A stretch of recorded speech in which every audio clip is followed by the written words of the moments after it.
Hello, church. We're going to continue our look into the 5 solas today. Today with number 4 being Solus Christus, which is Christ alone. And I love this one. I mean, I love them all, but I'm really passionate about this because it's Christ. And I love Christ. I'm a Christian, which means little Christ. And it's wonderful. To talk about this, we need to really quickly, and we're not going to go in depth because we just don't have the time on these type of videos for it, but about the human condition. See, God made Adam and Eve in the garden, and all was well, and then they disobeyed God, which is what sin is, and then so they bring sin into the world, and then God says, by this, now you will surely die, and that's when death enters the world, and we die. And so throughout the Old Testament, you'll see that there were these people, they were the priests, and they had this role where they would go through a purification ritual, and they would make a sacrifice for themselves, for the sins that they've committed, and then the people would come to them to make sacrifices to atone for the sins that they had done. Maybe they bring a pigeon, maybe they bring a bull, but regardless, it was the priest's job to sacrifice those animals, and by that the people atoned for their sins. And Jesus has a lot of names. And they all tell us something about his character. He's the Prince of Peace. He's the King of Kings. He's the Lamb without blemish. He's the Messiah. And he is also our High Priest. When we look through the Bible, we see a lot of things about Christ that stands out, and they're all wonderful. If you read through Hebrews, you'll learn a lot about Christ. And in Hebrews chapter 4, for example, in verse 14, it reads, "Since then we have a great high priest who has passed through the heavens, Jesus, the Son of God. Let us hold fast our confession.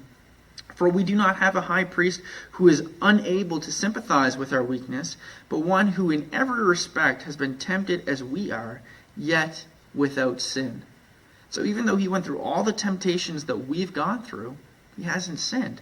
And that kind of leads the way also into Hebrews chapter 7, starting in verse 25. It says, "Consequently, he is able to save to the utmost those who draw near to God through him, since he always lives to make intercession for them.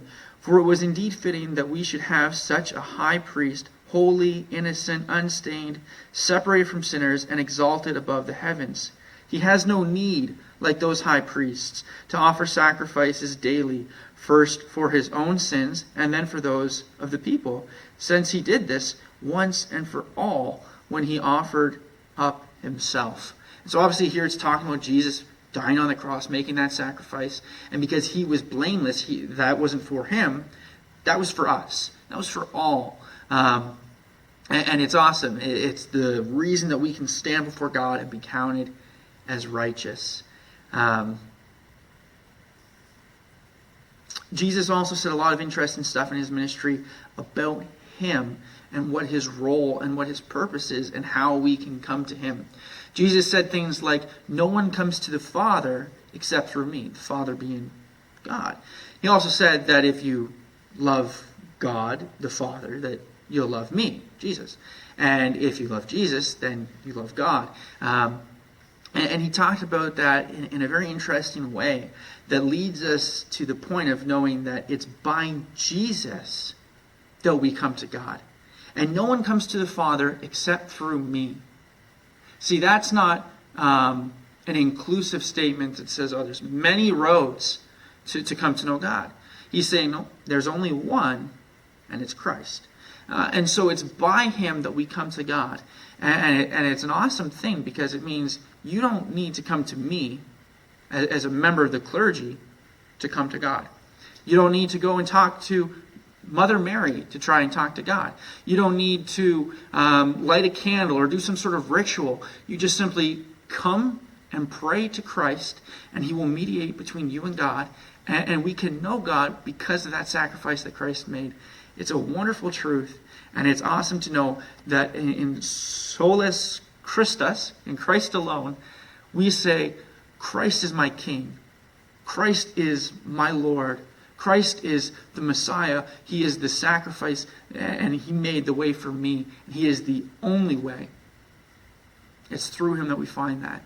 It's a wonderful truth. It is so vitally important because there will be other gospels that will come out and say, you need to do this to be saved. You need to follow this guy's teaching. And I'll say this, the only following of someone you do is follow me as I follow Christ. And if that person's not following Christ, well, don't follow them. But ultimately, follow Christ. Christ alone, may he be your example. May he be the one who guides you. May you learn from him, from his words in here, and through praying and seeking him and talking with him. It's a wonderful truth. Christ alone. Have a great day, and we'll see you later. We love you.